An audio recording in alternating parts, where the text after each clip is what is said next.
All you do is smoke pot and watch TV all day. Smoke dope, marijuana, hash, marijuana. All you do is smoke pot and watch TV all day. Smoking hash, smoke blunt, marijuana. Smoke some weed. I only smoke blunt if they roll props blunt.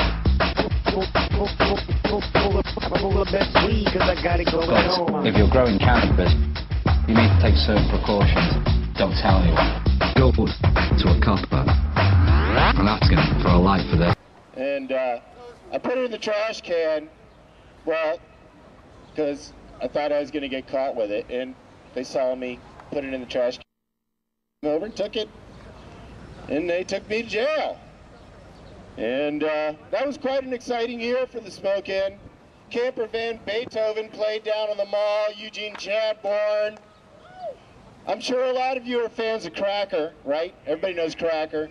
That was the band that David Lowery was in, Camper Van Beethoven, before he became Cracker. So they went down there, and I went down to the police station. Got strip searched.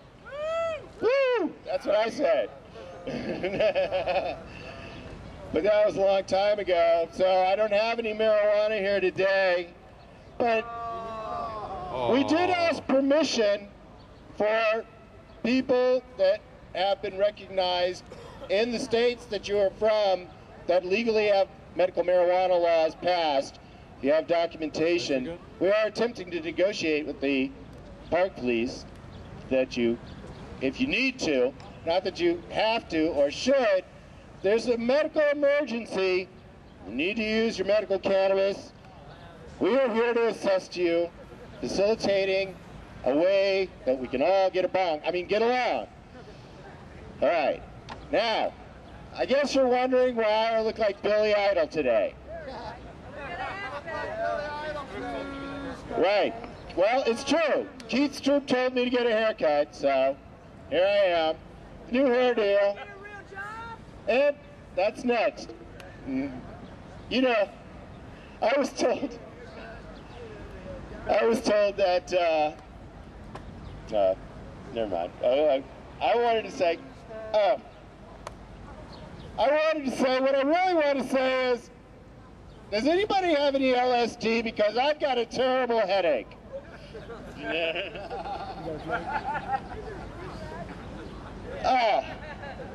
Well, you know, I decided to make Timothy Leary the sort of theme for this year's demonstration, you know, because I really admire radicals like Abby Hoffman, Martin Luther King, the type. They get out on the streets, didn't care, knew they were going to get arrested in order to bring about a change.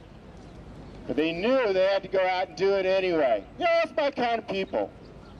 And so I thought I'd talk today a little bit about one of my favorite people, Timothy Leary. Timothy Leary, who inspired the world. And, you know, people connect with him a lot over his association with LSD, but I found out a lot more about him studying him to research for this monologue today. And I found out that as a psychologist, he had discovered what he believed to be the 8 dimensions of consciousness.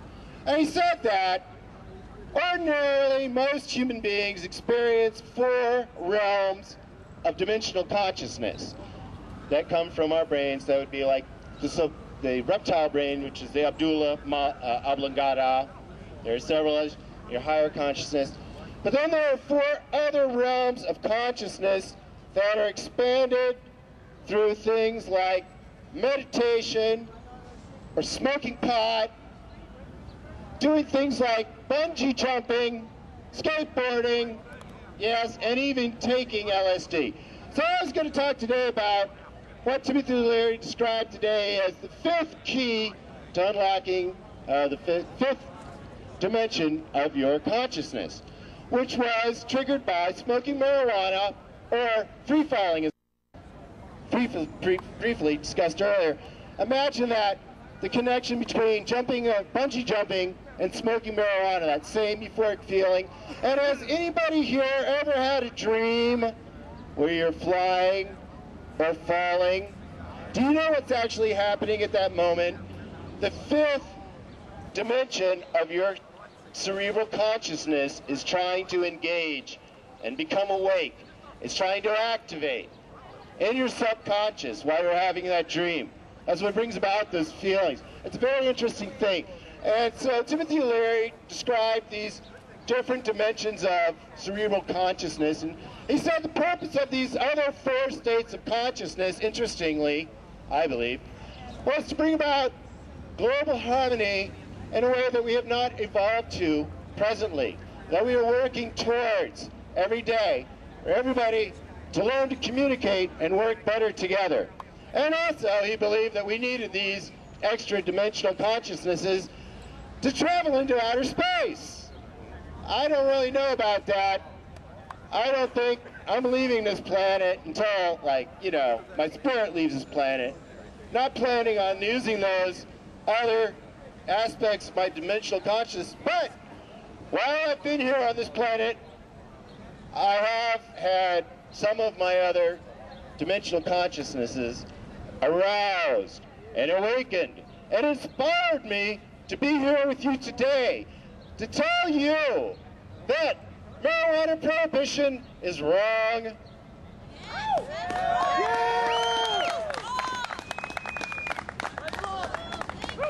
But more importantly, well, I can sum it up like this. Your laws, I hope you're listening, don't mean crap to me compared to my spiritual connection to the universe. Can you understand that? A higher power has directed me to be who I am, not a written word. That's where I'm coming from. But the good news is that very soon, the 40 years that we have been here gathering, making our statement, have about to pay off. They're about to be done. In a couple of years, you will be able to smoke marijuana here in front of the White House on the 4th of July legally. And do you know why? Why? Tell us why. Because this week the House Appropriations Committee repealed the Barr Amendment, which prevented medical marijuana from being a law in the District of Columbia, a law that we voted for and passed 11 years ago. No, it's not just a yay. It's a woohoo! It's a big woohoo! You know what that means? It means my vote counts finally after 11 years. And it means that medical marijuana will be on the ballot in the year 2010 here in the District of Columbia. That's next year after the smoke-in. So next year at the smoke-in, we got to get everybody to go out, get people to sign petition signatures that live in the District of Columbia, and get that initiative on the ballot. And we're going to do our campaigning in the community, and we're going to convince everybody that it's the right thing to do, as we already know. We're going to pass that law, and the president is going to let it be a law. And when you come to the 4th of July in 2011, if you have a medical necessity to use cannabis, and you have documentation with you, you will be able to smoke marijuana here in front of the White House legally. Now, I tried to press the issue earlier for people that already have the right to smoke in other states to be able to self-medicate here today. But I'm not going to push too hard. It's going to take some time before we're all ready. When you're ready, and the time is right, and I'm talking to you, we will be behind you 100%, and we're patient. We will wait, because we know we're almost there. We don't have to rush anymore. I marched for 40 years. And now I'm at the end of the line. I'm almost at the finish line. We won! Have no doubt about it. We have won. They just haven't all decided it's okay yet. But we won. We won a long time ago. And I've known that too. And it's hard to have freedom like I enjoyed in California under the medical marijuana law and come back here and be told that, you know, I'm not exactly as equal as other people. So, you know, freedom's sweet. The taste is sweet, and I've missed that sweet taste. And I will enjoy it again someday soon. Yes. And so will we all. So, this is the 40th annual Smoke-In. All right? This is the anniversary of the Summer of Love in San Francisco. Yes, beautiful people. And that's why, for part of the reason I decided, you know, bring back Timothy Leary, sort of so they can remember where the roots of the Smoke-In came from. You know, Timothy Leary was important in developing the consciousness of the political action that was at that time called the Be-In. The Be-In. Out in San Francisco, they would have gatherings, people come into the park and discuss different ideas, philosophies, and learn to communicate and use those other 4 realms of dimensional consciousness that we were just talking about that are so important to open up. Okay? Now, you know, those kind of things expanded into things like the Bed-In, where, like, John and Yoko Ono went to Montreal with Timothy Leary, sat in a bed all day in the middle of the street. I believe that's what happened. And they call it a Bed-In. And then Woodstock happened. Jimi Hendrix played the Star-Spangled Banner on 4th of July in the rain. Well, not on the 4th of July, but in the last day of Woodstock in the rain. He's the final act. And I think at that moment, it was like a torch going off in people's minds.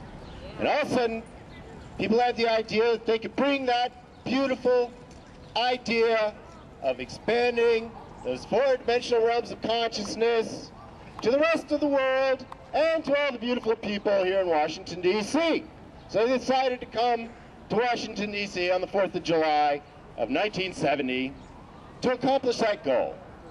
The only thing they didn't know is that they were on a direct path of confrontation with Richard Nixon. Yes, and his Honor America Day celebration. Yes, yes, exactly. The wrath that broke loose. The Smoke-In was born. Yes, birth is not pretty, often painful. But once you give life to that child, oh my gosh, you gotta love it. Here I am. You know, my mom asked me the other day, she's like, where were you at the first Smoke-In? And I was like, I was on stage, Mom. Didn't you see me? I was 6 years old. Holding the microphone, talking about Timothy Leary. You didn't see me? But that was a long time ago. And since 1970, the Smoke-In has been through many changes, as you have been through your life. Went through its adolescence, its teenage years, now experiencing its midlife crisis. And it had been terribly violent at points, and terribly peaceful at points too. I mean, there have been times when this park was filled with people smoking marijuana, and you used to be able to camp here in the park. So people would have tents all set up. It'd be hanging out, be a village of hippies. You know? Yeah, it used to be like that. And it was a great thing. And then camping wasn't allowed. Slowly, you know, things changed. We had to go through a couple of oppressive administrations that tried to pretty much extinguish the Smoke-In. Really didn't think it was a good idea. And, well, they had to put up with it. I mean, 40 years, I'm not sure I haven't counted all the presidents that smoking has been through, but it's a lot. And I gotta say, those guys that have been president are pretty, you know, they've been pretty consistent. They never acknowledge that we're here across the street, as they traditionally don't do with any demonstration, because then they'd be bothered every day, all the time. So, you know, they may know we're there, over here, but they really aren't going to comment on it. But they know we're here, and they're pretty much very polite about sharing public spaces with their neighbors, us. And I must say that the American system works wonderfully in that way. And I have enjoyed being able to share this park over the last, 27 years that I've been coming here. 27 years with the National Park Service, Secret Service, and President of the United States. I'm 26. And their families. I'm 26, man. 27 years. 27 years. A long time, man. A long time. I started doing smoking when I was 18 years old. Wow. I got a call from my friend. He said he couldn't do the smoking anymore. He said he had to take care of his family. He had to leave town. And he sent me over to an activist house to be an intern. And the people at the activist house weren't very motivated, unfortunately, like I am. And so I had to do a lot of the work. Next thing I know, the hippies jumped in and they sent me this guide to help guide me through the political process of negotiating with the park police and the National Park Service. This guy, Dean Tuckerman. I want to get a big hand for Dean Tuckerman, one of the people that made it possible for all you to be here today, even though he's not with us here. He's in the West Coast now, but he's a paralegal and an expert at negotiating with the national government, with our federal government. So he taught me how to apply for these permits. I got the permits, kept doing it to help people from Cures Not Wars and the hippies. Woo! And let me think here. We've talked a little bit about Timothy Leary. I want to get I've sort of got the ball rolling. Let me explain to you what we're going to do today. Going to have some speakers come up here really shortly. They're going to talk. They're going to tell you about what they're doing in marijuana prohibition and hopefully inspire you.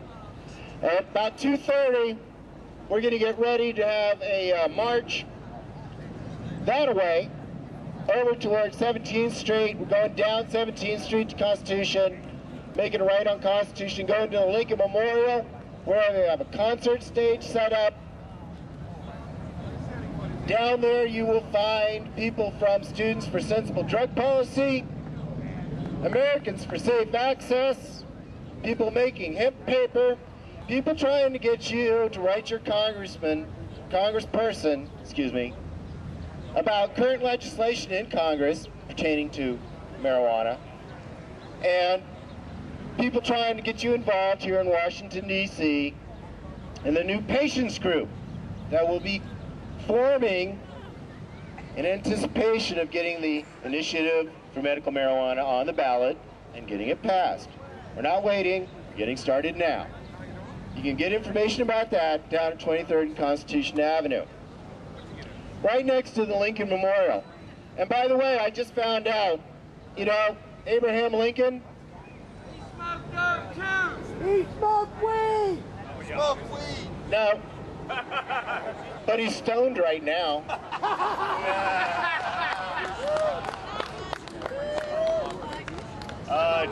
I know. All right. Well, I'll say one more thing about Timothy Leary before I get ready to bring some other speakers up here.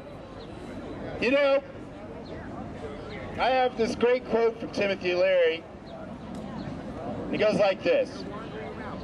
The caterpillar looked at the cocoon, and then he turned to the butterfly, and he said, "You're never going to get me in one of those things."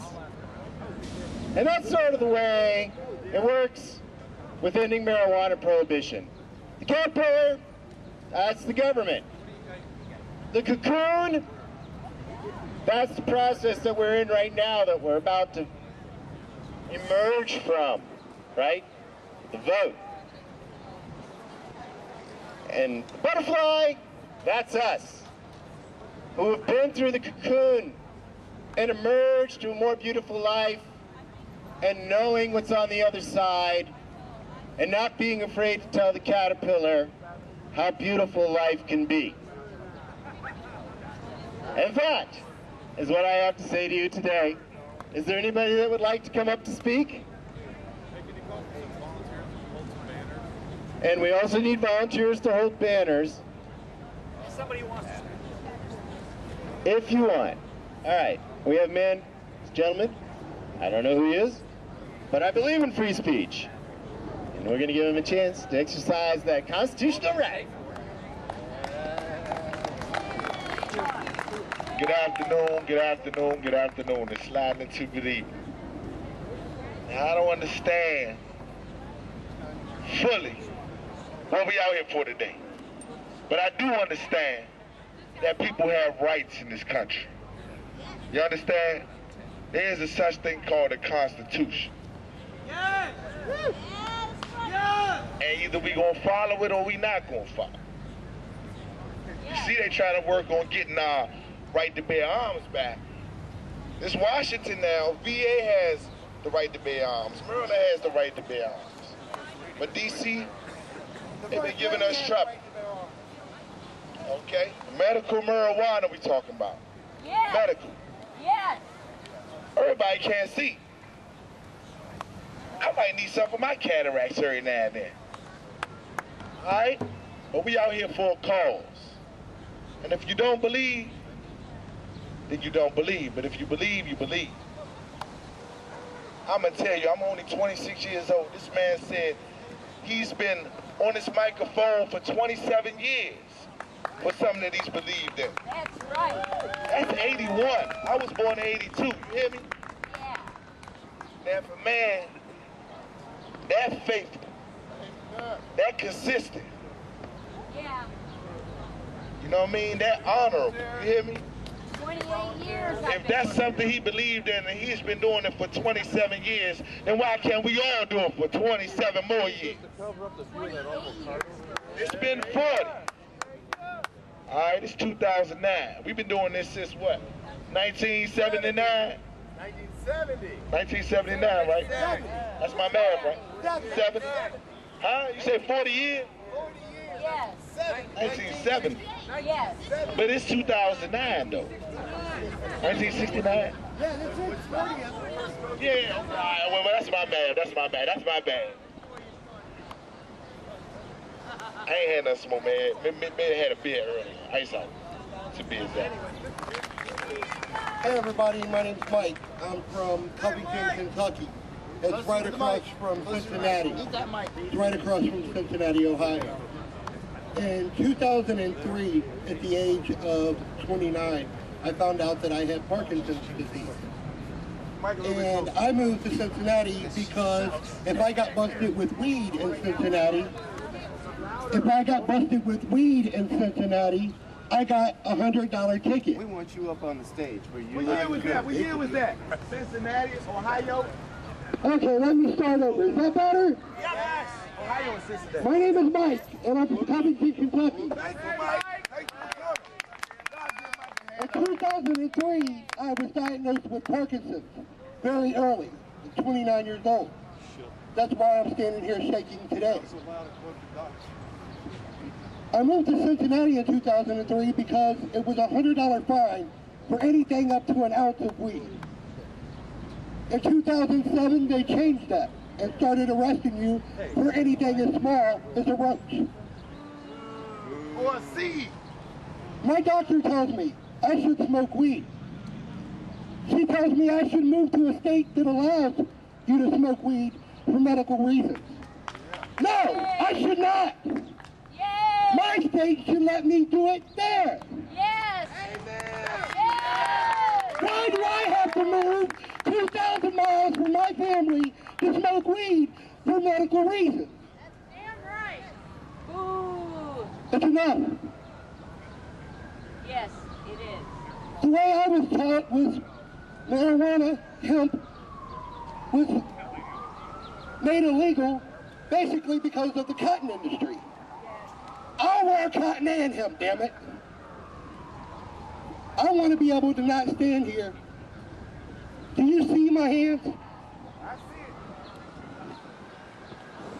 it. That is not a game. I am going to die one day because my nervous system is going to shut down. Why do I have to suffer until that day? I don't know why. Shouldn't happen. I shouldn't have to. I don't know why I do. And The government doesn't care. Got it, man. The government gives a fuck. I don't know why. You know, I'm sure there's people in our government that does care. But it takes more than a few people to do anything in this country. I'm going to quote the man over there in that White House. Nothing can stand in the way of millions of voices calling for change. Tell your friends, next year, let's build this park. Thank you. Hello, can you hear me? Good. Thank you very much. I'm pleased to be able to speak with you today. As always, it's a much greater honor for me to address you than it is for you to address me. After all, I'm just some old hippie with a target on my chest. But I'm come to you today with a message of great success and significance from the wild western ways of Ohio, America's first frontier state. This year, how many of you are familiar with something called the Million Marijuana March, or maybe the yeah, all right, well, you know, numbers have been kind of tough the last few years with 9/11 and all that, right? Yeah, no shit. This year, with the new administration, the new politics, the new government, that's right, the time to change. I agree with that, Senator. And with that time to change, I can successfully report to you that the Columbus, Ohio chapter of the Million Marijuana March for 2009 drew 505 people at our annual event. Now that may not sound like much, but then you got to realize that this is an event that normally draws only about 100 people. Yes.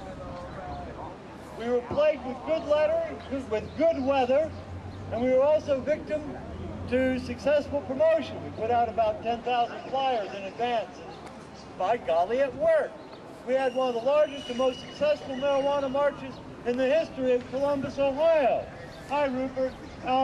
I was very pleased to be able to come here and say this to you, because what this tells me is also something very important.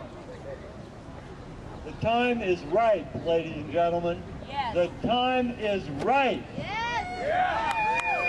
I expect that we shall have a very healthy harvest season this year, Yes. both politically and agriculturally. We are here in our nation's capital in the little protest park right across from the belly of the beast itself. But now we got a new leader in the belly of that beast. And frankly, if you want my opinion, the head is much brainier than it was last year. We have a new president, we have a new administration, we have a new national attitude that has not been seen, the likes of which in this country, literally since the days of Jimmy Carter. I'm an old fart. I've been around. I've seen it. I know what I'm talking about. Literally, since the days of Jimmy Carter, we have not had a better time or opportunity or chance to act and strike than we have now. Damn right. I know that a lot of you have come from all across the country to be here today. So I hope my words get carried back to your homes and your communities to know that there is hope. That in the last year, 13 states have legalized or decriminalized medical marijuana or criminal penalties on marijuana. That 5 whole countries have done away with criminal penalties for marijuana possession. This, my friends, is progress. You can go back and look in the back pages of Steal This Book or Revolution for the Hell of It and see the platforms that were published there and see that this is the last major issue to be overcome since those days.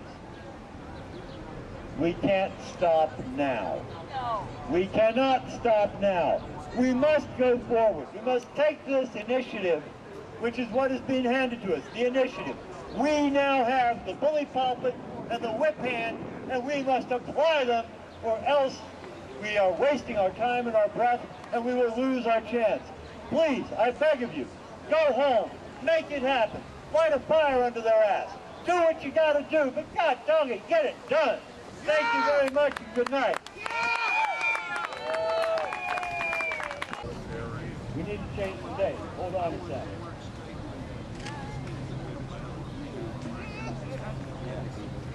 All right, we're in the 7th.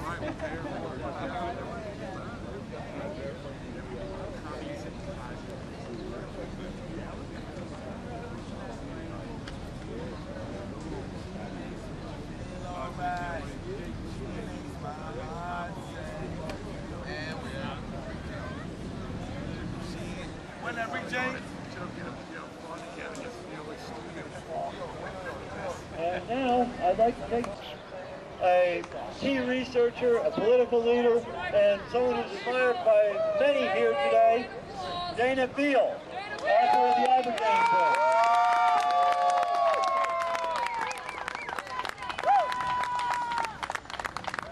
Hi.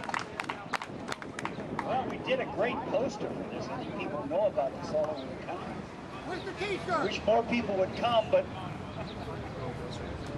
you know, basically people come to these things because their friends are going. Sort of a guy in a white shirt. So, you know, you got to bring more friends. And then next year, more people will come. Yeah. And anyway, more people will show up by 3. Well, let's see here. I got another speech I give down at the other site, so I'll save all the stuff for that. I don't want to give you the history of the smoke-in. But it is interesting to compare this with the beginning, right? Richard Milhouse Nixon. Woo! Honor America Day. And it's interesting because Richard Nixon was a little Nazi, but he actually played to the left because he felt the country was more to the left than he was, and that if he was going to have a successful legislative legacy, that he needed to do some stuff that would, you know, unite the Democrats, the Republicans. So he, believe it or not, put in some pretty progressive laws.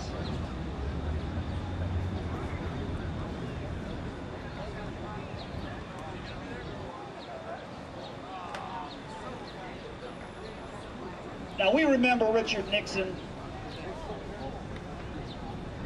for, what, Vietnam?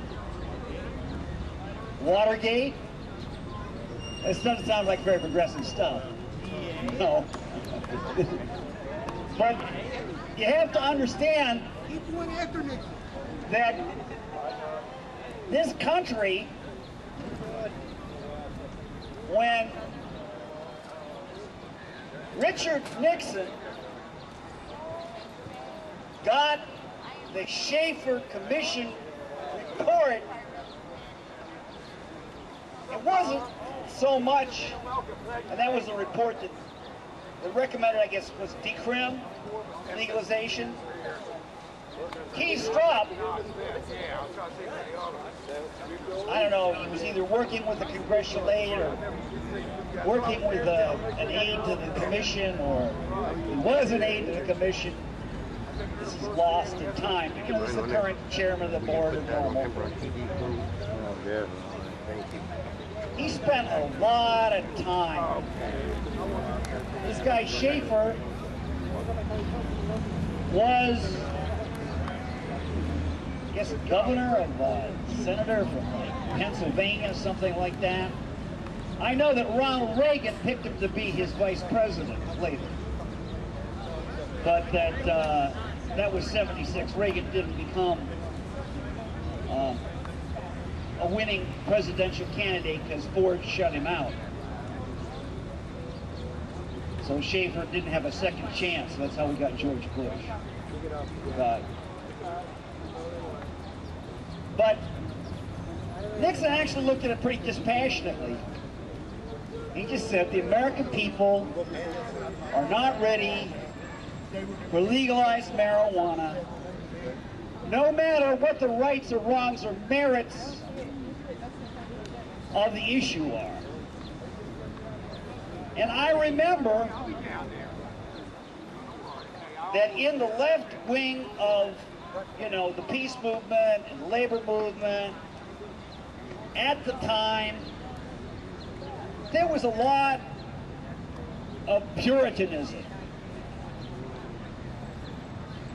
I remember it was a big deal when we went down to the Democratic Convention in '72, and Ralph Abernathy, who was, of course, the heir of Martin Luther King, said, yeah, those pot people should have their freedom too.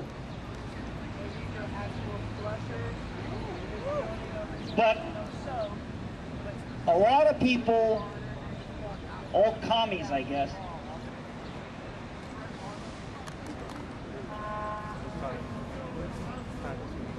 a lot of people in the left really didn't like pot. And they would disguise it, say things like, well, it's a trivial issue. You know, it's too trivial. We have to, like, deal with the real issues, like peace in some country, or jobs, or, you know, in other words, the people going to jail and all the other stuff that happened later, like losing your family or losing your house. Even though it's a violation of that person's personhood, their rights, it's a really trivial thing. Like, basically, they just were saying, we don't want to pick up that cudgel. We don't want to go there. It took 40 years to where most progressive people now want to change the law. Most progressive? I mean, it's most altogether. It isn't just the libertarian, the rednecks want to give it up. Right-wing nut jobs anymore. It's actually people who subscribe to MoveOn.org. Part of that was my good friend Dennis Perone passing that law in California. Yes! Proposition 215. Yes! Yeah! Virtually has legalized pot in that one state. I mean, you can smoke pot for a headache. I'm very kissing. You can smoke pot because you have stress. Man, I have stress every day. So, Billy said, I'm stupid. I really do. I have terrible stress. I have problems sleeping. You know, melatonin doesn't work, pot doesn't work. When I get into one of these things where I can't sleep, I just can't fall asleep. I don't want to start doing anything. Listen, if I want to sing something like that's fucked up. People go sleepwalking. Yes, yeah. Get in the car and start driving around and they don't even know what they're doing, you know? That's dangerous, man. Sir, you got the video camera, sir. Ambient. What's that? You got the video camera, right? You got a SWAT tank down there. You should take some photos of that thing. What the hell are you doing with a SWAT tank down there for? Where is it? It took the That's a lot of money, man. It costs a lot of money to bring that thing over here. Where is it? Took a lot of work by people like George, right there. people who work for George Soros. You can't miss it. Black and blue SWAT tank. The people who really what the hell they bring a SWAT tank for? That's my taxpayers' dollars. It's pissing me off. Rich white people, you know. It's the other people.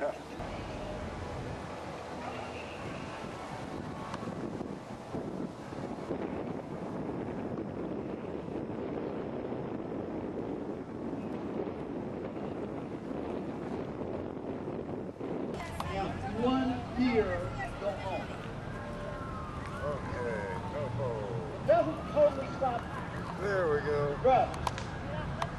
What it does Yes. Very is cool. regenerate the neurons of the brain that are damaged by drugs. And you know what happens when people do speed. Some people, they just can't stop after the first time. That's reform healthcare. And we got to look for the first time. Don't just let the doctor give the doctor a blank check. We got to rate all the different treatments to see which ones work and which ones don't.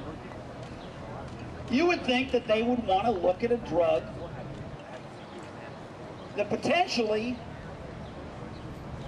we could cure heroin addiction for about $1,000. I mean, it's about $200 with the Ibogaine and some, clinic time and a nurse and about a day and a half sitting, laying in a bed. You're out the door, maybe go to an aftercare place where, you sit around with the other ex-junkies and talk about how great it is not to be strung out anymore. You would think that a drug that with 1 or 2 treatments could take the viral load from hepatitis C. I'm not talking about pot here. Pot's somewhat good for some of the side effects of hepatitis C too, but what about Ibogaine? You have things like, take Ibogaine twice, their viral load went from 400,000 to 10,000. They were able to finish it off with alpha-lipoleic acid, selenium, and milk-disol. Supplements. Now what's the alternative? This really expensive shit called interferon, pegylated interferon. This is very expensive. You got to take it every day. You got to take it for 18 months. It's so expensive. All right, I'll get him out. That some health plans won't pay for it all the way till the end of the 18 months. Walks away. And if you are addicted to drugs, and this is the main way that hepatitis C is spread, is drug abuse. If you're addicted to drugs, they won't make the treatment available to you at all. You can just die as far as they're concerned. Because they think that, the drugs are going to counteract the hepatitis C. And, why bother? Well, I'll tell you why we should bother. You have AIDS. It's almost impossible for you to give me AIDS unless we have sex. Hepatitis C, I just sneezed. If I blew it on a rag, the hepatitis C virus will keep living in the dried up snot and it might infect you. So now we have this killer disease that kills more people than HIV. Right now, more people drop dead in this country from hepatitis C, or, after you get rid of the hepatitis C, the interferon itself gives you cancer, and you die from that. So it kills more people than AIDS. And you would think the White House would rush this stuff to the American people so that they could claim that cured hepatitis C, cured addiction to heroin, cured addiction to crack, cured addiction to all kinds of drugs abuse, including the legal ones, and take credit for a massive drop of abuse by 2012. But no! They're gonna hoard their political capital, and they don't want to tangle with this little group of people who say, we don't care if you've got the cure to everything. If it's an illegal drug, it stays illegal. Because we don't want to send a message to kids that the government sometimes, like with medical marijuana, fucks up and bans something they shouldn't ban. Of course, you know, the way they ban stuff, it isn't up to doctors, it's up to the DEA. Right? The DEA says, well, it looks like drug abuse to us. Then they make it illegal. I got a gut feeling it looks like drug abuse. Now they got thousands of things that are illegal. Well, naturally, the narcs want to have more shit that they can bust people for. Yeah. So, I'm getting there. I'm getting to the point we're at right here. This is the topical march, the topical part of my rap. This is not the history of the smoking. What it is? People always do that. They come along and cause me to lose my train of thought, and then it takes longer to finish the month. Jesus Christ. Anyway, he wants to hoard his political capital so he can deal with the real problem, which is the Great Depression. Well, did it ever occur to you, Mr. President, if we could all smoke a joint, maybe the country wouldn't be so depressed?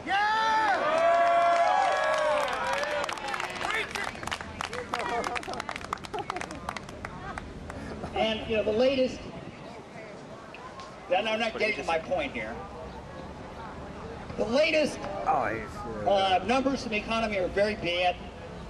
Country, if Stimulus everyone could isn't smoke working. a joint, the country would be So now they got to depressed. hoard the political capital to pass the new stimulus package instead of letting people smoke marijuana.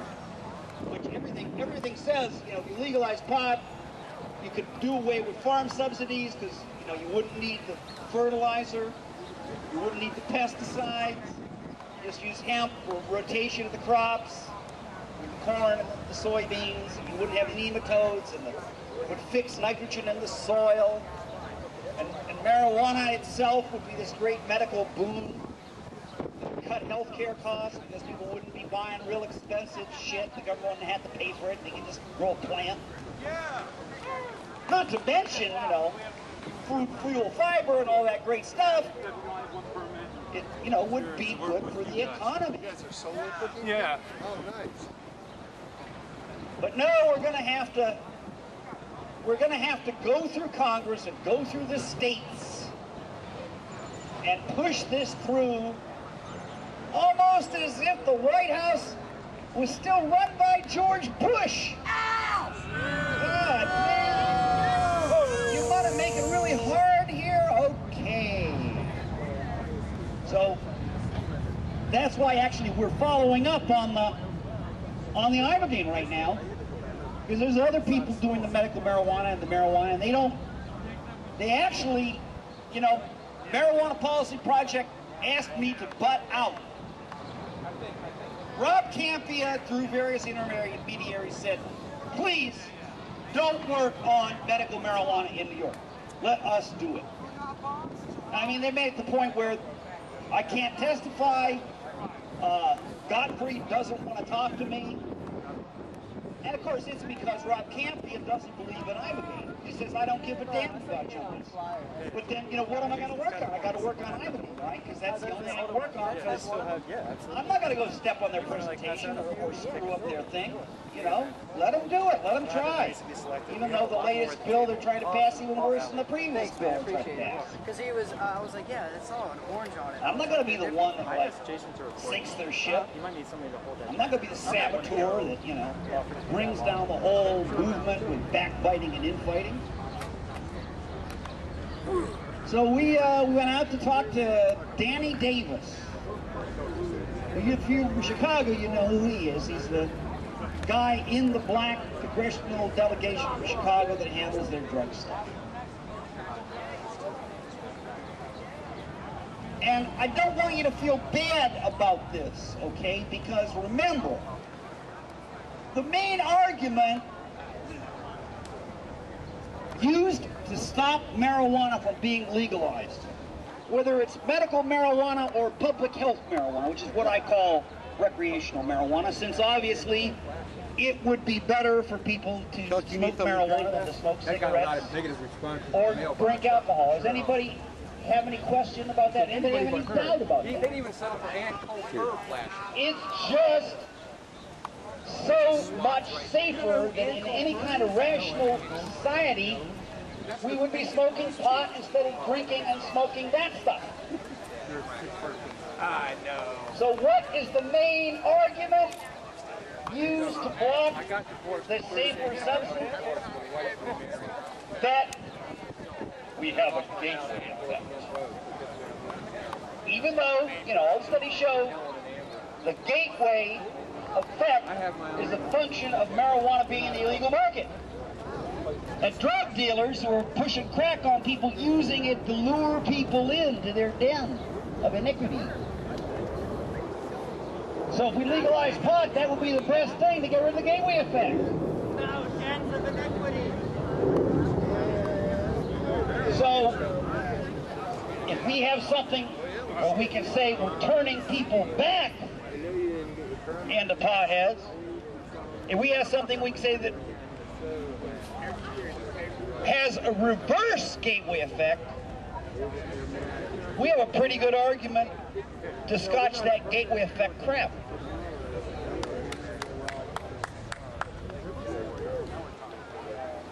So I welcome the Great Depression, because the longer this goes on, the more California is forced to give out IOUs to its employees, the more it's going to become not impossible but probable that my great argument of today, because, you know, I come up with new arguments every year. I'm always working. The great argument for 2009 is not just to tax marijuana, or the money will save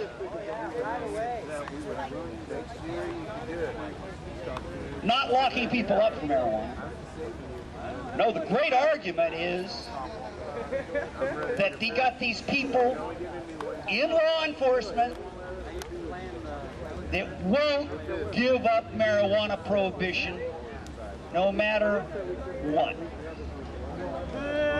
In California, they go to the feds. Some sheriff will go to the feds.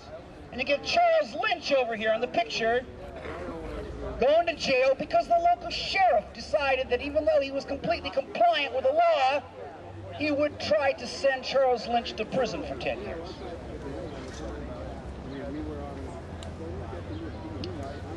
So we have a simple program that I want you to pick up on today. A little mantra I want you to begin to repeat to anyone who will listen. The third way we're going to save money by legalizing pot is to fire every cop who ever made a marijuana arrest. We got too many damn cops in this country. We got millions of layoffs, millions of narcs. How about a few laid off narcs? We gotta cut these overstaffed, over-budgeted police forces. I don't want to see fucking teachers laid off, because I got teachers in my family, so that we can have prison guards. And these nasty, contemptuous cops arrest people for marijuana should not only be let go, not only let go with the pink slip, their job should be terminated and their pension should be taken back and put into the general fund. And they should take up a new role in life down in the homeless encampment by the river. And that way we'll have very well policed homeless encampments, just filled with ex-cops who The great thing is we'll have good police services for the homeless, and the government won't have to pay. So I'll just leave you with that thought. Fire a narc today. On with the smoking, Dana Bill. Cheers, not worms. Cheers, not worms. Out again. Now, this is a very special park, President's Park. We call it Peace Park. Permit regulations require us to keep all our personal belongings off the ground, like backpacks, stuff like that. It's got to be on your laps. Can't have any structures erected in the park. We have very strict regulations. This park is very famous because the people who have traditionally not had a voice in government to represent their interests have come here in front of the White House, and no one else would listen, to redress their grievances with the government. People like the women's suffrage movement, people like us. And we will continue to come here, and that's why I'm bringing these important speakers up to talk right now. I have somebody from a really good group. It's called Students for Sensible Drug Policy.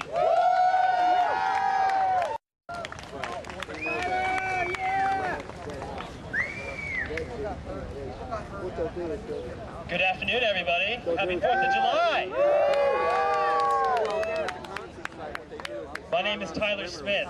I represent Students for Sensible Drug Policy, or SSDP, like the t-shirt says. SSDP recruits, trains, and mobilizes students to play a leading role in ending the war on drugs. Who out here is a student today? Who out here is learning? Who out here plans to go to school? Who out here is in school right now? Who out here is a lifetime learner?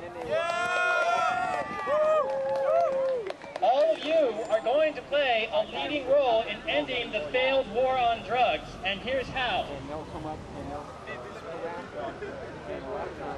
Get yourself involved with SSDP.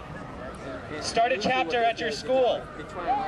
Find the allies in your community, in your hometowns, all across this country.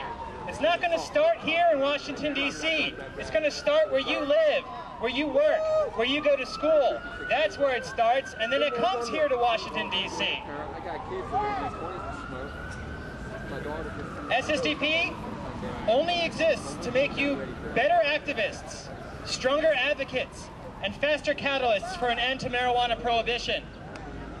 We offer training to make you more effective, materials to help you reach out to more people, and coordination to maximize the impact of your actions. When we work together, we make more of an impact. That's no secret. When you join SSDP, you will be teaming up with a network of over 200 chapters all over this country. Now, let's think about what's happening today all over this country. Americans everywhere are celebrating our independence. This is important. We should be proud of the fact that those leaders back in 1776 asserted certain inalienable rights for most of us.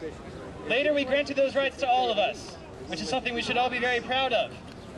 Among those rights, of course, life, liberty, and the pursuit of happiness. They searched my bag, that's all they did. Who out there today is pursuing some happiness right now?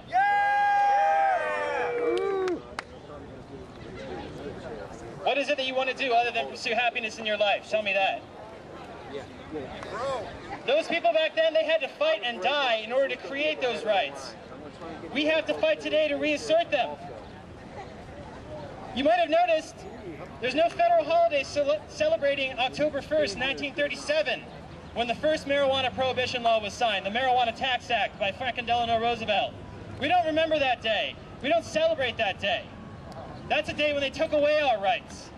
It's un-American to celebrate days where you take away each other's rights. We don't honor October 27th, 1970, when President Richard Nixon, who eventually had to leave office in disgrace, signed the Controlled Substances Act, which falsely labeled marijuana as among the most dangerous drugs, cruelly defined it as having no medical value, which we know is false, and wastefully created harsh criminal penalties for simply possessing this God-given plant. That's right. That's right. Now, we don't celebrate taking away rights from each other because it is un-American to punish people for what they put into their own bodies as long as they are not harming anyone else. Do you hear that? It bears repeating. It is un-American to punish people for what they put into their own bodies unless they are harming someone else. Woohoo! Now, I know that you are all out here today demonstrating. That's an important thing to do. One important thing that you are demonstrating right now is that marijuana prohibition has failed to keep marijuana out of the hands of people that want it. And that's important, but you know what? Most Americans already know that the drug war has failed. 3 out of 4 Americans say, in survey after survey, that they know the war on drugs has failed. So it's not enough just to show that marijuana prohibition fails to keep marijuana out of people's hands. Demonstrating is important, but I'm here to ask you, what more are you willing to do? You know, there's a lot of cynicism out there. There's a lot of belief that nobody in power wants to change our drug laws. I'm here to tell you that is not true. Right now, in the halls of Congress, there is a courageous man. His name is Barney Frank. Barney Frank works down the street in Washington, D.C., and he has introduced a bill that would decriminalize marijuana at the federal level. What that means is that possession of marijuana will no longer be a crime in the eyes of the federal government. That will free up the states to make up their own minds about how they should treat marijuana. He needs your help. Have you got his back? Barney Frank is out there. Barney Frank is out in front of this issue, and he's saying what we want our politicians to say. We need to go get his back. We need to tell other people about this bill, okay? I'm here to tell you today that it's not always a really popular thing to say, but I suggest that we give it at least a shot. We give it a shot to work within the system to change our drug laws, because it's set up for people that show up and people that advocate and people that care to let their elected officials know that we do not consent to having our rights taken away from us, that we stand by the principle that we should have sovereignty over our own mind and over our own body, and that nothing gives them the right to tell us what we can do with our own body as long as we're not hurting anyone else.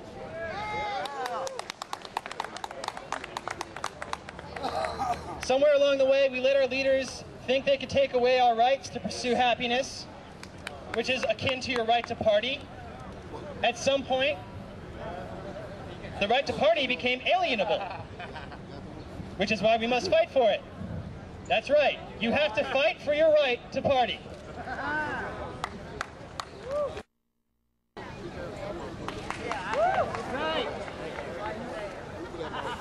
Our leaders in government need to hear from you. And when we get together and we speak with one voice, that magnifies our power like 10 times. That's why I'm asking you to get organized, to get involved with Students for Sensible Drug Policy, because we can give you the training, the materials, and the coordination to make your efforts more effective. We need to advocate for more sensible drug laws. We need to educate each other about the failure of the war on drugs.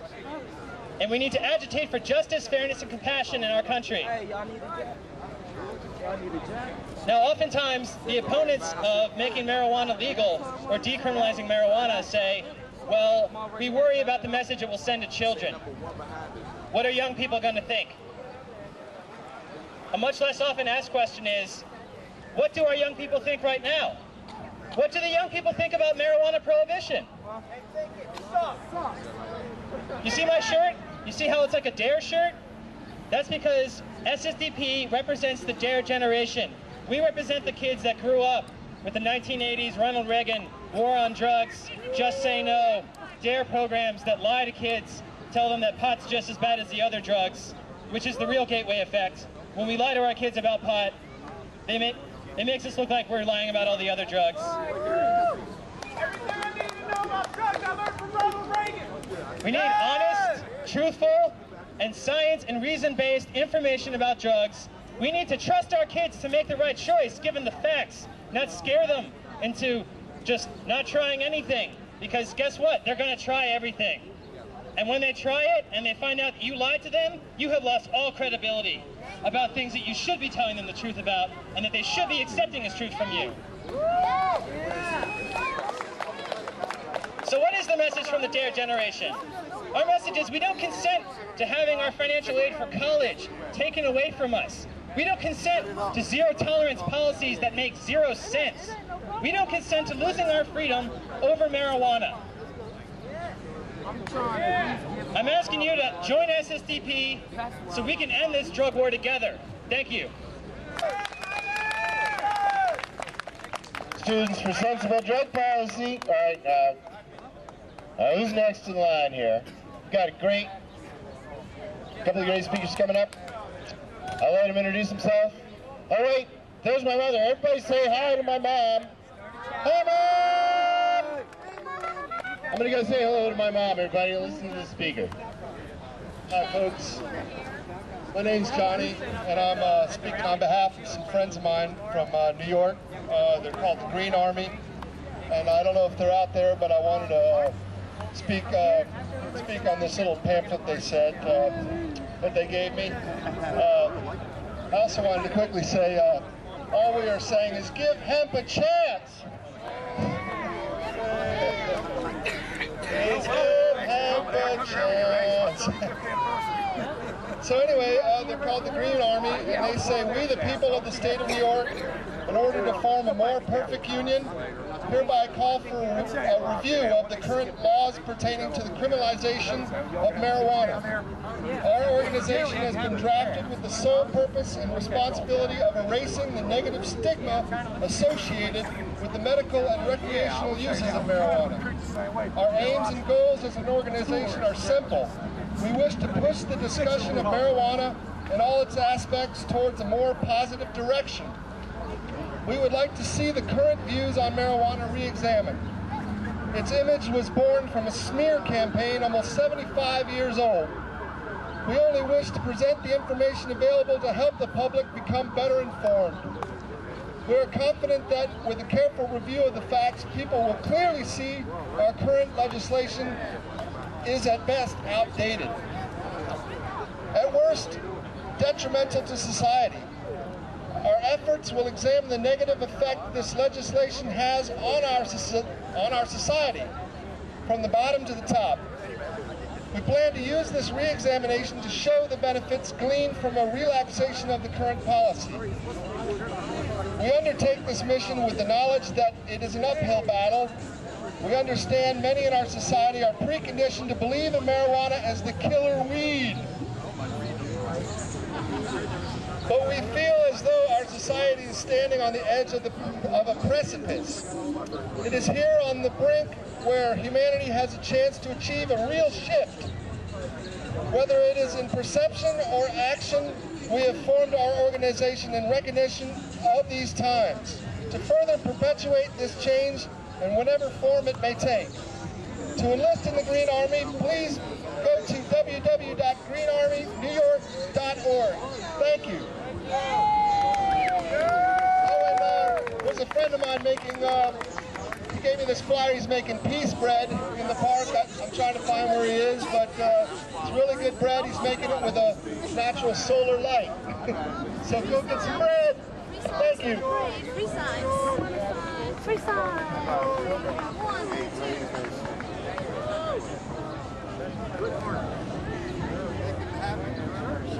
Good afternoon, people. Thank you for coming. My name's Steven. You know who I am. For far too long, the hypocrisy in this nation is making us look bad worldwide. Okay? Tobacco's legal. Something wrong with that picture. Killed my father, killed my brother. Right now, as I speak to you, my mother is lying in her bed dying from a legal drug. But cannabis doesn't kill anybody, and it's illegal. There is something wrong with this picture, folks. I'm in it. We cannot do this thing alone. We must do this thing together. We've got to get our shit together. All of us, nationwide. There's people from Seattle, all 500,000 of them. They need to be here. This year, next year, the year after that. If the current administration wishes to get re-elected, they will listen to us, but they won't listen to us alone. They'll only listen to us if we join forces, if we get it together, if we show up in Washington, D.C. on Independence Day and voice our opinion on this issue. Thank you very much. You people, please keep coming back. We need your support.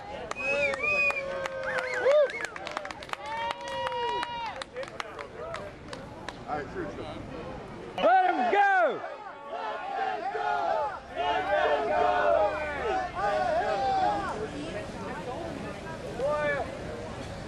Fire and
Oh, jeez.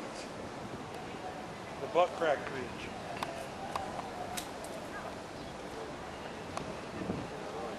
I fear for the mayor's genitals.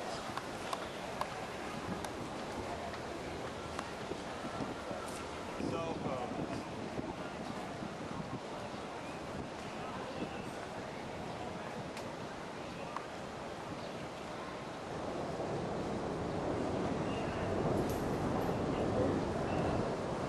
Hey, you think this is a waste of time?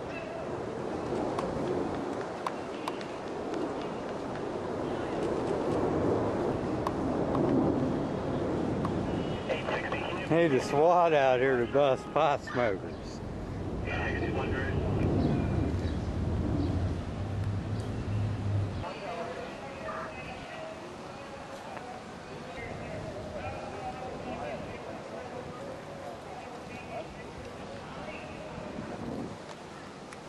I'm gonna go up here and burn one while they're all busy down here.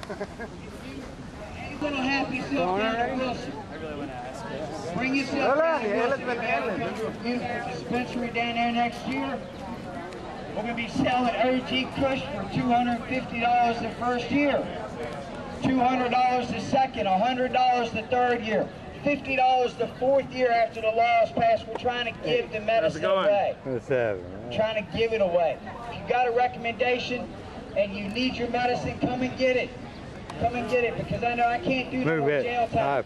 This bill right here that I have in my hand is all about patient protection. All about patient protection. It's great that some states have the laws that are passed, but a lot of the people in those states are still being harassed by local law enforcement and stuff. The parts in this bill is that the federal government cannot participate with state government. States' rights are going to be ruling in North Carolina. Look, enjoy D.C., enjoy the day, people. Oh, I got a million people. Enjoy it. Yeah, but if you start giving me shit. Oh, okay. Hello, my name is Renee Wolf. I am the first MS patient in the state of Michigan ever tested with government-issued marijuana. I've got one in there. Are you online? Because I had the balls to go to my doctor and tell him, dude, you got to check this shit out. I cannot heal throw off before I smoke, but I can after I smoke.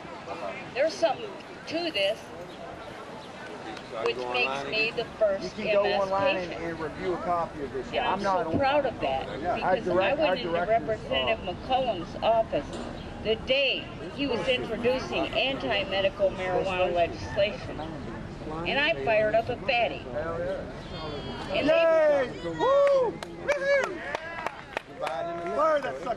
they proceeded to arrest me and ultimately convict me, sentence me to 50 hours of community service time and $50 costs and fees. That was all it was going to cost me. You think I wouldn't do it again?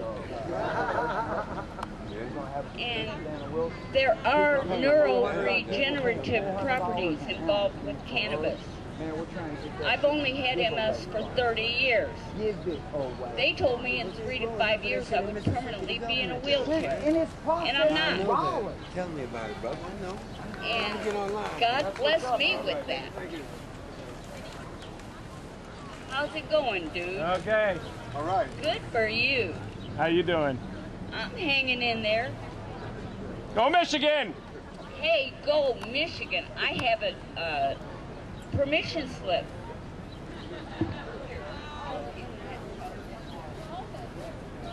Here's my cards from the state of Michigan. I got them delivered in the mail from them.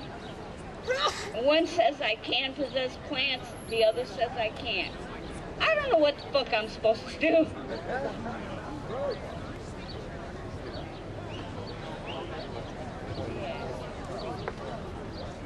Well, you see, we have to do this together. It is up to us. And if we don't stand up for ourselves, then we're going to fall down. And I ain't going for that. And God bless all of you for being here. I wish we could have had about 10,000 more. But God bless all of you. And thank you for coming out.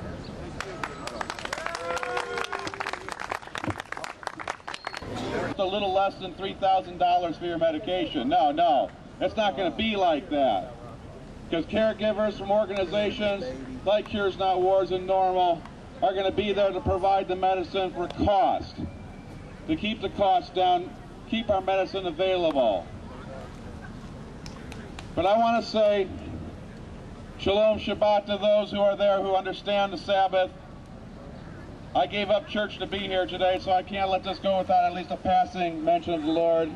And my favorite Bible quotes for today, if you're an activist, go read Acts 4:20.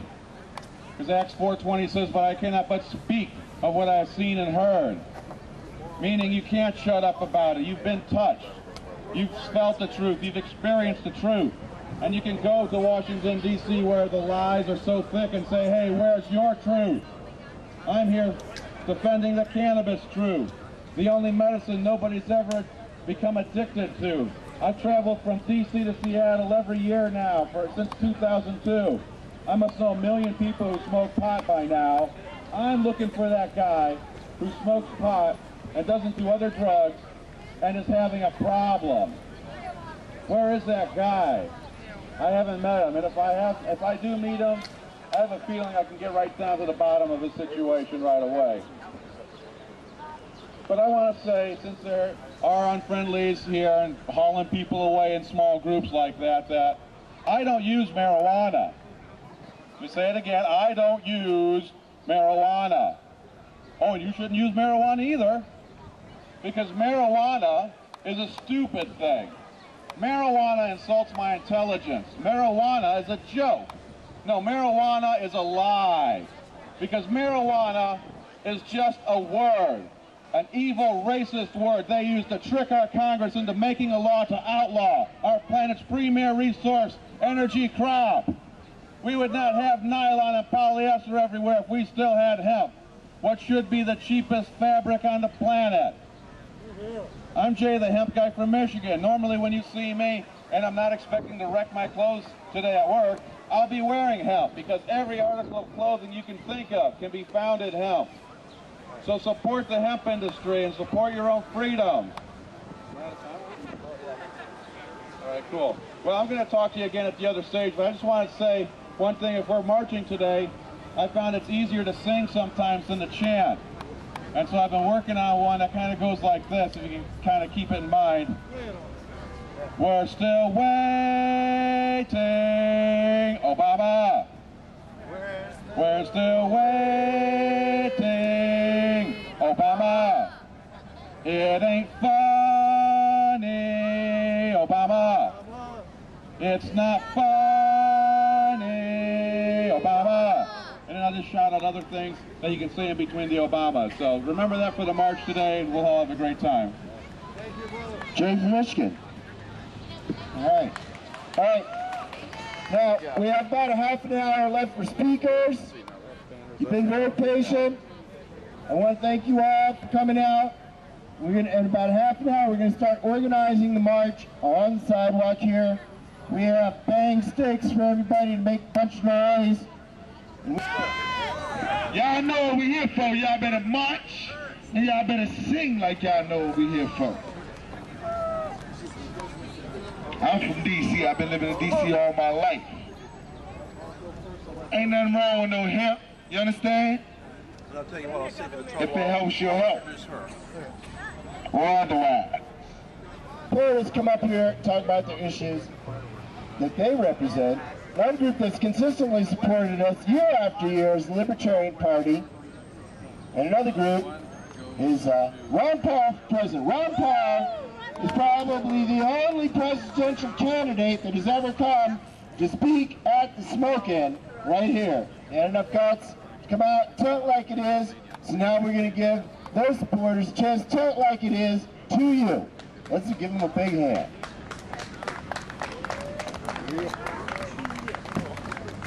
Thank you, John. People out there think all we libertarians are about is just legalizing drugs or whatever, and all we are a bunch of pot-smoking Republicans. Well, I got news for you. We are not a bunch of pot-smoking Republicans. We would not have endorsed this bailout of General Motors and Chrysler. We would have told them, look, you got into that mess, get yourself out of it. You don't need help from the federal government. Okay? Woo. We want to get out of your, not only out of your wallet, but out of your bedroom as well. We want you to keep what is yours. What you earn, you keep. A lot of people also think that, big business and big government tend to go together. And that is, big government and big business are the antithesis of each other. And that is totally not true. Big government and big business tend to need each other. Rush Limbaugh will go off by saying, it's the conservatism, stupid. Well, bullshit. It's the corporate welfare, stupid. And we talk about health care. What we need to start doing is get the government out of most of this. Allow healers and others to compete with doctors. It used to be that the rich people would not go to doctors, but the healers that the more common folk would go to had a better record of healing people. And what they would do is the rich people, having going to the doctors, what the doctors would do is try to, they started the American Medical Association, and one of the things that came out of that was they decided to start regulating the healers who had a better record of health care to try to get them out of business. And they're doing the same with marijuana today. I would like to say this much to you. I strongly advise that you, I've said this before and I'll say it again, we are in for some rather rough period, rough period over the next couple of years. Try to not to spend what you absolutely don't have to spend, and try to keep the corporate bigwigs, try to keep them at bay. Hey. And by the way, I do support hemp for fuel. Just for the record.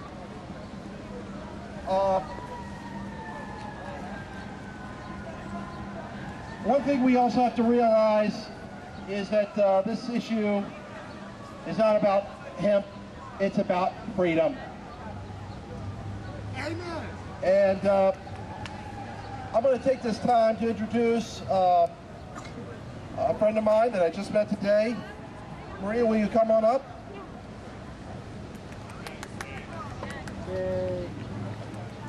Maria here is with the Campaign for Liberty, and I'll let her have a few words with you.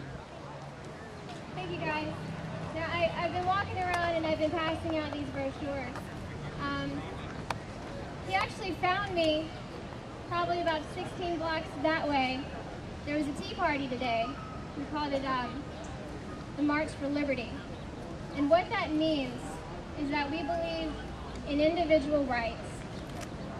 And that's going to bring us together because we can all come together on liberty. You know, we all live our lives the way that we see fit. And as long as we're not affecting, you know, especially on today, on the anniversary of the Declaration of Independence, you know, where our founders signed a document that said that all men are created equal, and we have unalienable rights, and those rights are life, liberty, and the pursuit of happiness. First ever in the world. So, if we come together on this, you know, we have differences, you know, we do. But the one thing we can come together on is individual liberty. You know, we have the right to live our lives the way that we see fit, as long as we're not affecting anyone else's life, liberty, and the pursuit of happiness.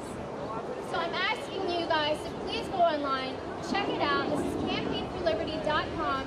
Join the revolution because it is growing.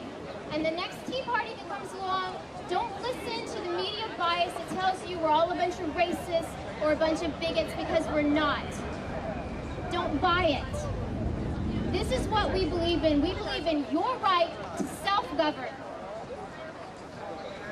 So thank you guys. Woo! Woo! All right, there you are. How are all you little potheads out here today? And are you ready to do some marching? Woo! Woo! Are you here to make noise or to be a funeral procession? Noise! You should have some chants. Like, hell no, this won't do. Okay? He said change. So let's start jailing the feds and freeing the heads. Jail the feds, free the heads. Jail the feds, free the heads. I can't hear you. Nobody else out there is going to know why you're walking down the sidewalk if you don't make some noise. Okay? We'll smoke pot whether it's legal or not. How about that one? We'll smoke pot whether it's legal or not. You know who pays to keep your pot illegal? The alcohol companies. Anheuser-Busch, Miller and Coors pay over $100 million a year to lock up you little potheads. If you give them your beer money, that means you like being fucked up the ass by your beer money. Pay the extra $1 for the Heineken because it's illegal to smoke pot where that shit's made. Bell's Ale from Michigan. Your pharmaceutical companies pay to keep your pot illegal because they will lose 80 to 90% of their pill profits. Take, for instance, the one that makes your hair grow. It makes your dick limp. And the one that makes your dick grow makes your hair fall out. It's a terrible little cycle that can be fixed with hash. One simple little daily dose will do you. The pharmaceutical companies are paying to screw you. Don't buy their drugs. Go to a health food store near where you live. The oil companies. The oil companies pay to keep pot illegal. Because if we could grow hemp and pot on this particular piece of continent, we wouldn't have to import one drop of oil from a foreign nation. It would secure our foreign policy. We could grow our own oil. Very bad for Cheney and Bush. And I'm not sure about Obama, because he don't seem to be doing a whole lot of much except keeping up with Bush policies from what I can see. That's not much change to me. We need to legalize pot. There's too many sick people out here that are dying, and this plant could help them ease the pain and the suffering. So when you're walking down them streets, let all these people out here that have no fucking clue why you're here, with your pink umbrella, let them know why you're here. Free the weed! Free the weed! Free the weed! Free the weed! Whether it's legal or not! We're here! We're hot! Get over it! Free the hedge! Jail the fence! And if you don't like those, make up your own. But keep the noise rumbling, else all these city people ain't gonna know why you're here. Tell them, grow your own food if we can't grow pot. How many acres you think they got in their apartments? Okay, if I can't grow flowers, I ain't growing no food. We got 50 acres. Come on. Let me grow some weed. We'll stop all this economy downfall. We can grow our way out of this economy because hemp is labor intensive and you will need lots and lots of people to take care of it. So we'll have jobs. No more oil dependency, no more dependency on the pharmaceutical companies. Here, here. Sounds like a win-win-win-win to me. And who's next up here? But I want to hear noise. This is not a funeral procession. Tell them what you want and why you're here. You holler on that whole fucking march. Not one bit of silence should come from where you're marching. If I walk past you and you're quiet, I'm gonna whack you. I want to hear you make noise. Let them know why you're here. We're here because people need this plant. The Creator put it here. It's ours. It is a gift from God. They cannot take my God from me. They cannot take my religion. But they're sure as hell trying to take my health with all their fucking pharmaceuticals and alcohol. Boo on them and yay on pot. Mimi, who has the best laws? Are y'all ready for some freedom? It feels very nice. My name is Melanie Marshall, and I'm out in Omaha, Nebraska, trying to change some laws out there. But things are really happening. People are interested. Now, I just want you guys to know I'm 40 years old, and I have been benefiting from cannabis sativa for the past 13 years. It has improved my life. I tried quitting so many times so I could be legal and no longer live in fear. And I found out that I am much happier when I quit trying to quit. And I live with what helps my life be complete. Risk or no, I will take care of myself and my family. And this miraculous plant, like no other, it gets the job done. I start off my day with a little coffee and cannabis, and I get right to work. And my house is in order, and I love it. So I got started in this when a friend of mine was arrested in 1996 in Orlando. And because I had just started using cannabis, I found out that there was no reason to arrest him. This plant does really nothing to you except to calm you down a little bit, and a lot of people could use that. So that's when I started researching, and I went deeper and deeper, and I looked into the entire war on drugs. And now, because of a group called Law Enforcement Against Prohibition, more and more people are beginning to realize that drug prohibition is about exactly the same as alcohol prohibition.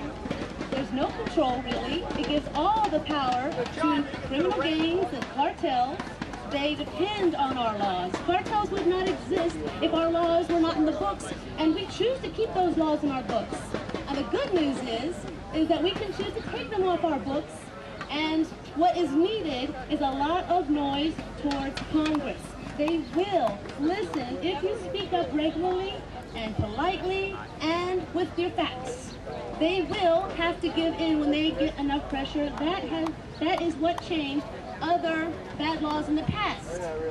Public pressure will get the job done. Don't be afraid. Write. Just keep writing.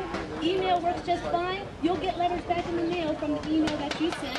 And that opens up a dialogue with your congressperson. And once you've got that going, it's really a lot easier and fun, and you get more involved in how the government works. And so it's really a nice thing to be involved, because we can change the laws in this country, and that just really and true is a wonderful thing. Not many people in this world have that freedom at all. And so please, let's enjoy our freedom as much as we can. Let's always keep it and try to give more. And, you know, nobody's hurting anybody. And having a good time, and that's what it's all about. And thank you guys so much for coming out here and showing everybody that we are not dangerous. We are just regular people who don't want to be put in jail for what we choose to use, which is a harmless, non-toxic, beneficial plant. There's no reason to have these laws in the books, and they can come out very soon if we speak up. So thank you guys very much, and have a good day. If they're not around, it's 3 o'clock. I'm marching. All right, everybody, get your bang sticks out there. All right, now we have the bangs. We have a bang stick rhythm, and it's very simple. We're gonna practice for a second. It's like it's from We Are the Champions. You know, remember? Boom, boom, pop. Boom, boom, pop. Yeah, we will rock you. All right. Boom, boom, pop. Boom, boom, pop. Boom, boom, pop. Boom, boom, pop. Boom, boom, pop. Rock you. We will rock you. Say it. We will rock you. We will rock you. All right, yeah, that's what I'm talking about. Hopefully, let's keep our schedule. Past the White House and the Obama family. I'm sure the president's out there shooting hoops right now in the backyard. Catching up a little bit. And then we're going to go down 17th Street. We're going to make a left-hand turn. And we're going past the drug czar's office. I'm sure you all know who our new drug czar is.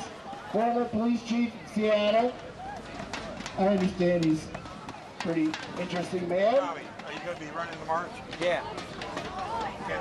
Now, try to keep in mind that if you make it slow, then we can make videos. in case you weren't here earlier, No, I'm going to actually, I want to have... I wanted to say once again, today's demonstration is dedicated to the memory of Dr. Timothy Leary. Yeah. I hope a man they understand. who inspired us to all try and grow. Yes. But other than that, In our consciousness, opening up I didn't say anything to the DC police. cerebral dimensions of our consciousness. Very important stuff. And what, as I said earlier, was the fifth dimension of cerebral consciousness inside is unlocked by smoking marijuana and free falling.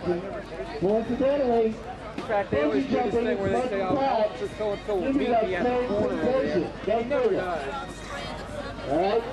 So, Timothy Leary, Dr. Timothy Leary. Let's hear it for the doctor. The federal government put Dr. Timothy Leary in jail several times, not for LSD, but for possession of marijuana. And at one point, he was actually given a 10-year sentence for possession of, I think, a half an ounce of marijuana in California. He was sentenced to prison where he escaped. He snuck off the farm, said it was a prank, a harmless prank that he was escaping from prison. The authorities were not very amused. This was right around the time he was running for governor of California. Are they going to get him? I understand that. We've got some more people with bag sticks filling in the middle here. Please support us from over here at the White House fence to join the march. If you've ever considered ending marijuana prohibition and you'd like to make a statement, come on over. Now is the time. We're going to have a lot of fun and we want you to be part of it. How you doing? All right. I want to give a little credit to some of the people that don't usually get thanked at events like this. I want to thank those guys that made those really great pot brownies I ate earlier. They were wonderful. Thank you very much. And all right, we still need some more people in the march here.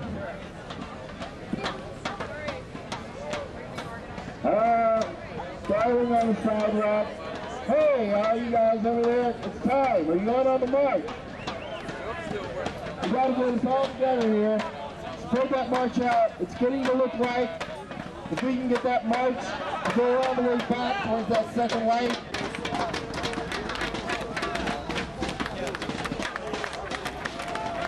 Thanks everybody for coming out. Showing us what a beautiful place America can be. All right, park. Free the weed, the 40th annual DC Smokehead Hot Parade. It's departing Lafayette Park to People Park. Thank you, everybody.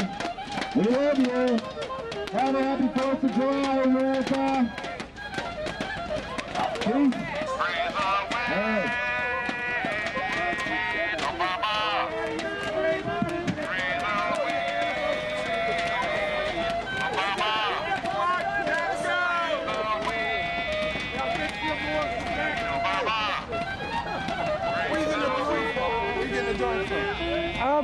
Come here.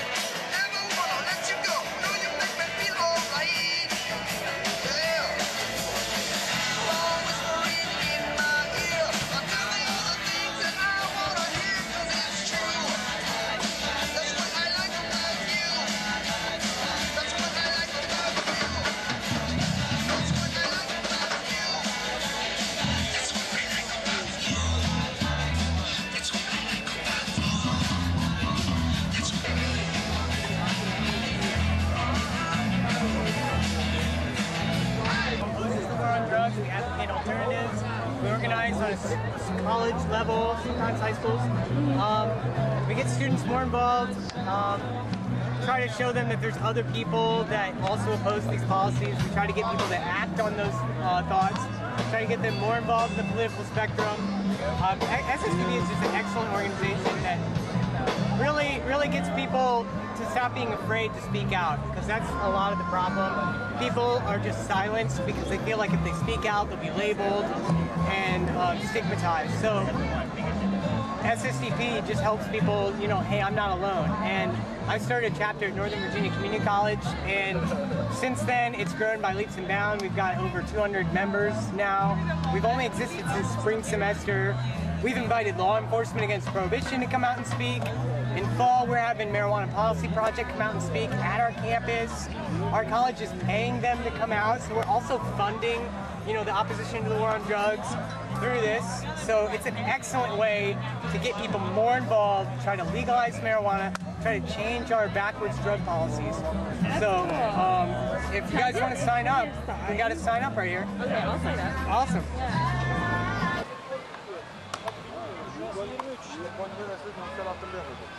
Bana sordu abi geçen gün geldik ya.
swoop them down and fucking run this little bro is not a social activist. Give her a few years. Come on. You're a social activist.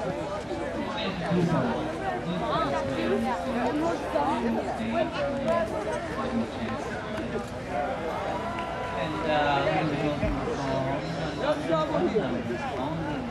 No trouble here.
Have you got the Rizla packet? Smoke some weed. I only smoke blunts if they roll prop. Smoke some weed. I only smoke blunts if they roll prop. Roll blunt, smoking bud, bag of weed. Smoke weed, smoke marijuana. Roll blunt, smoking bud, bag of weed. Smoke weed, smoke marijuana. All you do is smoke pot and watch TV all day. Smoke dope, marijuana, hash. Marijuana. All you do is smoke pot and watch TV all day. Smoking hash. Smoke blunt, marijuana. Smoke some weed. I only smoke blunts if they roll prop.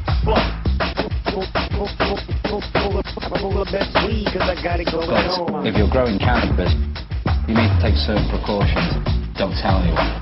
Go to a copper and ask him for a light for their split. I'm a joker and I'm a smoker. Bag of weed, Smoke weed, smoke marijuana. All you do is smoke pot and watch TV. I'm a Smoking hash. blunt, marijuana. I am smoking grass from Jupiter. Here's a really good joint, Jupiter. Weed, roll blunt, smoking bud, bag of weed. Weed, smoke marijuana. Smoke some weed. I only smoke blunts if they roll prop. Weed, cause I got it going on. All you do is smoke. You smoke a lot of dope. Bag of weed, weed. The burning of incense could be used to mask the smoking of cannabis resin. Smoke blunts if they roll prop. What about his pupils? They're sluggish and dilated. That's because you just smoked a joint. Smoke some weed. I only smoke blunts if they roll prop. Can I buy some pot from you? Smoke weed, smoke marijuana. Who's joint the best joints in town? They get you up. Never come down. Smoke some weed. I only smoke blunts if they roll prop. Go to a copper and ask him for a light for their split. Never even smoked a cigarette. Smoke blunt, smoking bud, bag of weed. We don't know where we could score on some good grants, do we? Being a pot smoker. Watch TV all day. Smoking hash. Blunt, marijuana. Tell me, this is grass. You mean marijuana? Smoke some weed. I only smoke blunts if they roll prop. Smoke some weed. I only smoke blunts if they roll prop. Smoke some weed. I only smoking hash. Blunt, marijuana. Weed, cause I got it going on.